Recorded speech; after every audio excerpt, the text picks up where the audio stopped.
이 새벽에 주님 앞에 나와 기도하며 하루를 시작하는 우리 모든 성도님들에게 오늘 하루에서의 믿음의 경주를 잘 감당하고 승리하는 은혜가 있기를 주의 이름으로 축원합니다. 오늘 우리가 같이 읽은 본문은 사도 바울이 자신의 사역을 되돌아보며 또한 믿음의 아들 디모데에게 권면하고 있는 내용입니다. 오늘 본문을 통하여 우리에게 주시는 교훈을 같이 살펴보기를 원합니다.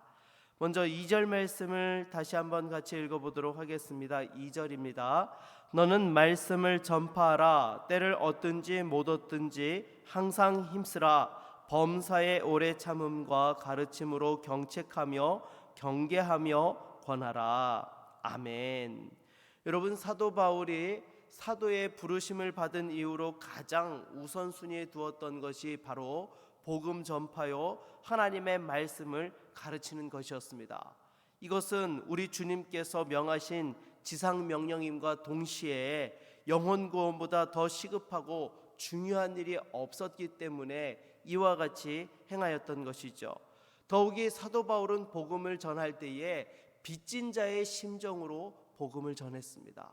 왜냐하면 회심하기 이전에 수많은 그리스도인들을 잡아서 옥에 가두고 또한 심지어 스데반 집사님이 순교하는 일에 그 현장을 지켰던 자가 바로 사도 바울이었기 때문인 것이죠. 그랬기에 그들의 목까지도 감당한다는 그러한 부담감으로 누구보다도 복음의 수고를 아끼지 아니하였던 것입니다. 그래서 사도 바울은 때를 얻든지 못 얻든지 또한 복음 증거에 힘쓰라고 이렇게 강조를 하고 있는데요. 이것은 오늘날 저와 여러분들에게도 적용되어지는 말씀인 것이죠. 사람들이 어떻게 생각하든지 관계없이 우리는 복음을 전하고 예수 그리스도가 생명의 진리 되신다는 사실을 또한 우리는 전해야 될 것입니다. 그런데 사도 바울은 단순히 복음을 전하라고만 말씀하지 않습니다. 범사의 오래 참음과 가르침으로 경책하며 경계하며 권하라라고 이렇게 말씀을 하고 있습니다. 여러분, 경책하다 또한 경계하다라는 것이 무엇입니까? 이것은 죄된 것에 대하여서 질책하고 바로잡는 것을 의미하고 있는 것입니다. 그런데 이렇게 또한 사람들의 죄에 대하여서 또한 질책하고 바로잡는 것에 있어서 범사의 오래 참음과 가르침으로써 하라고 말씀하고 있습니다. 혼을 내는데 오래 참고 또한 이렇게 인내함으로써 가르친다는 것은 결국 무엇을 의미하고 있는 것입니까? 그 대상에 대한 사랑을 가져야 한다라는 것입니다. 여러분, 솔직히 부모가 자녀를 대할 때에 자녀가 잘못하는 것에 있어서 그것을 바로잡는 것에 부모가 포기하는 부모가 있습니까? 아무도 없습니다. 어떻게 해서든지 바로잡으려고 하죠. 왜 그렇습니까? 사랑하기 때문에 인내함으로 또한 그 자녀에 대하여서 타이르기도 하고 꾸짖기도 하면서 바른 길로 인도하고자 하는 것이지요.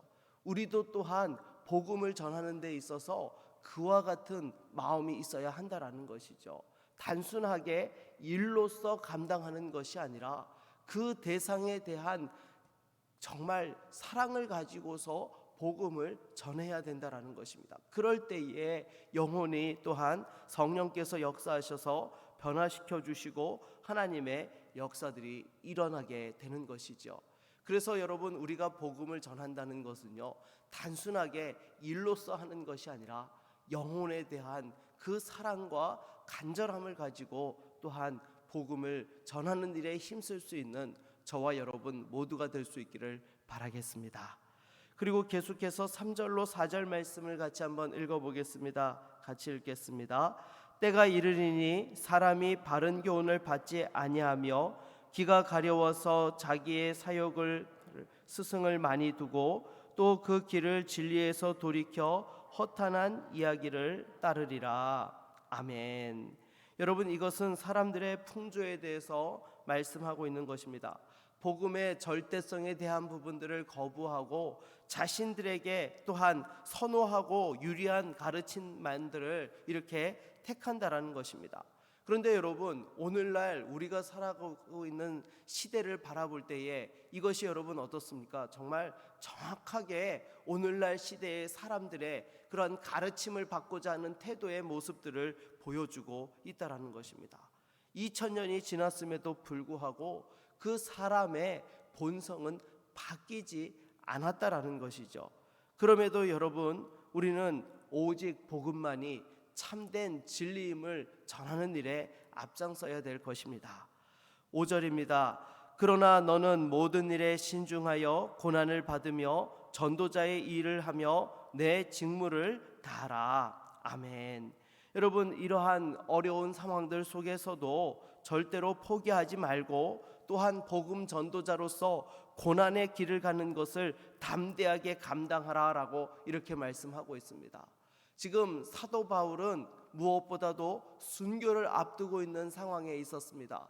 그런 상황 속에서 또한 믿음의 아들 디모데가 조금이라도 마음이 약하여질까 봐, 또한 복음 전도자로서의 사명을 감당하기 위하여서 고난을 회피해서는 안 된다라고 이렇게 다시금 계속 반복적으로 강조하고 있는 것을 보게 됩니다.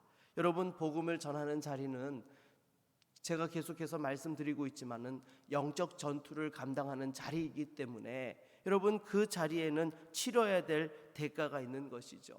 여러분, 전쟁에는요 항상 대가가 뒤따르는 법인 것입니다. 그래서 우리 주님께서도 저와 여러분들을 구원하기 위하여서 어떤 대가를 치르셨습니까? 하늘 보자 영광을 포기하여야 하셨습니다. 그것만이 아니죠. 이 땅에 성육신 하셔서 또한 십자가에 죽기까지 하셔야 했던 것입니다. 그 대가를 치르고 저와 여러분들을 구해내셨다라는 것이죠. 그래서 사도 바울은 또한 이러한 부분에 대하여서 지속적으로 강조를 하고 있는 것입니다. 그리고 또한 그와 같은 삶을 살아왔기 때문에 6절에서는 또한 무엇이라고 말씀합니까? 우리 한번 같이 읽어볼까요? 전제와 같이 내가 벌써 부어지고 나의 떠날 시각이 가까웠도다. 아멘. 여러분, 전제라는 것은 희생 제물 위에 또한 이렇게 포도주를 붓는 구약 제사의 의식을 말씀하고 있는 것입니다. 그러니까 사도 바울은 복음 증거를 위하여서 자기의 육체를 헌신하였고 또 이제 남은 자신의 피까지도 쏟아 부을 준비를 다 마쳤다라는 것이죠. 언제든지 자신은 복음을 위하여 순교할 준비가 되어 있다라고 이렇게 말씀을 합니다. 그러면서도 여러분, 사도 바울은 또한 어떻게 고백을 합니까? 우리 7절을 같이 한번 읽어보겠습니다. 7절입니다. 나는 선한 싸움을 싸우고 나의 달려갈 길을 마치고 믿음을 지켰으니. 아멘. 여러분, 여기서 선한 싸움이라는 것이 무엇입니까? 먼저 여기서 사용되어진 싸움이라는 원어의 뜻은 승리를 얻으려고 힘쓴다라는 그런 의미가 담겨져 있는 것입니다. 경기에서 이기거나 목표를 이루고자 혼신의 힘을 다하여서 그것을 얻으려고 한다라는 것이죠. 그래서 여러분, 이 단어에서 또한 의미하는 바가 무엇인가 하면 복음 전파의 그 사명을 감당하기 위하여서 또한 이와 같이 힘쓰고 달려왔다라는 것입니다. 그래서 이 복음 전도의 사명을 감당하는 데 있어서 여러분, 사실 얼마나 많은 회방과 공격이 있었습니까?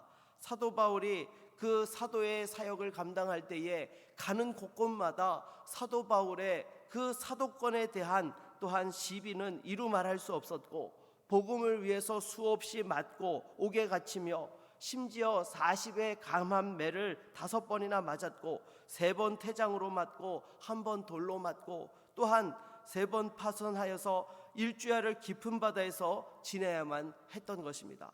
그리고 전도 여행을 감당하면서 강도의 위험은 이루 말할 것도 없고 거짓 형제로 인하여서도 수많은 고통과 어려움들을 겪었던 것입니다.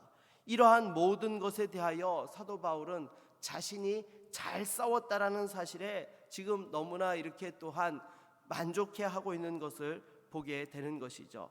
사도 바울은 이와 같이 선한 싸움을 잘 감당했을 뿐만 아니라 또한 마지막도 너무나 또한 멋있게 마쳤던 것이죠.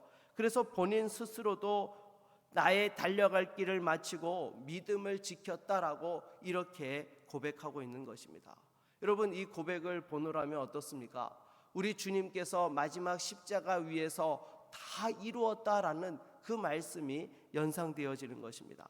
사랑하는 여러분, 저와 여러분들도 이 세상을 떠날 때에 이와 같은 믿음의 고백을 할 수 있기를 바라겠습니다.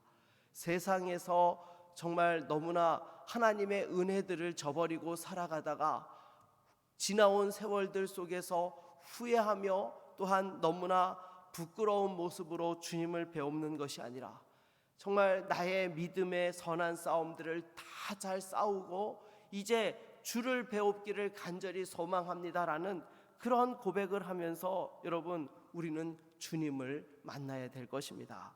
여러분, 이것은 우리 성도들에게는 정말 말할 수 없는 영광이요 기쁨이요 은혜인 줄로 믿습니다. 그래서 또한 이렇게 선한 싸움을 감당한 사람에게는 여러분, 이 모든 것들이 그냥 끝나는 것이 아닙니다. 이어지는 8절 말씀을 우리 한번 같이 읽어보겠습니다. 8절입니다. 이제 후로는 나를 위하여 의의 면류관이 예비되었으므로 주 곧 의로우신 재판장이 그날에 내게 주실 것이며 내게만 아니라 주의 나타나심을 사모하는 모든 자의 교도니라. 아멘. 여러분, 사도 바울은 그러한 믿음의 경주를 감당한 자신을 위하여 의의 면류관이 예비되어져 있고 또한 우리 주님께서 의로우신 재판장으로 자신에게 그 면류관을 허락해 주실 것을 분명하게 고백하고 있는 것을 보게 됩니다. 이것은 또한 사도 바울에게만 해당되는 것이 아니라 주님을 사모하며 믿음의 경주를 감당하는 모든 이들에게 동일하게 또한 그와 같은 은혜를 주신다라고 말씀하고 있는 것입니다. 사랑하는 여러분, 우리에게 주어진 시간이 그렇게 많지 않습니다. 여러분, 솔직히 이 세상을 살아가는 데 있어서 시간이 많은 것처럼 느껴지지만 실제로 주님을 위하여서 헌신하고 쓰임 받을 수 있는 시간들은 그렇게 많지 않다라는 것입니다. 당장에 저만 하더라도 여러분, 제가 결혼해서 산지 올해로 이제 20년이 됐습니다. 그런데 이 20년 살아온 세월들을 어르신들 앞에서는 죄송하지만요, 그냥 순식간에 지나간 것 같아요. 그런데 이 20년 한 번만 더 살면 어떻게 됩니까? 은퇴해야 되는 거죠. 담임 목사로서 20년 더 하면은, 제가 우리 교회 벌써 7년 사역을 했기 때문에 앞으로 20년 더 하면 이제 더 하고 싶어도 할 수 없이 또 정식으로 은퇴를 해야 되는 것입니다. 그러면 여러분, 사실 그 시간들이 20년 하면 많아 보이지만 지나온 세월들을 여러분 생각해 보십시오. 그렇게 생각보다 길지 않다라는 것입니다. 더욱이 주의 몸된 교회에서 지금 주신 직분을 감당한다라는 것이요, 결코 그렇게 많은 시간들이 남지 않았다라는 것이죠. 사랑하는 여러분, 다시 한번 우리에게 주어진 그 시간 속에서 믿음의 역사들을 감당하고 사도 바울과 같은 심정으로 또한 은퇴할 수 있고 주님을 배울 수 있는 저와 여러분 모두가 될 수 있기를 바라겠습니다. 그래서 무엇보다도 우리에게 주어진 시간이 제한적이라는 사실을 다시 한번 기억하면서 정말 하나님 앞에서 그 주신 직분들을 귀하게 여기고 영광스럽게 쓰임 받을 수 있기를 바라겠습니다. 말씀을 맺겠습니다. 여러분, 우리도 인생을 마무리하는 시점에 사랑하는 믿음의 자녀들에게 또한 우리의 가까운 이웃들과 형제 자매들에게 정말 사도 바울과 같은 믿음의 고백을 할 수 있기를 바라겠습니다. 부끄러움과 후한으로 또한 이 자신의 일생을 돌아보는 것이 아니라 최선을 다하여 주를 위하여 싸웠노라, 또한 사명을 감당했노라라고 당당하게 고백하면서 또한 주님을 배웠고 생명의 면류관, 의의 면류관을 쓸 수 있는 저와 여러분 모두가 될 수 있기를 주의 이름으로 축원합니다.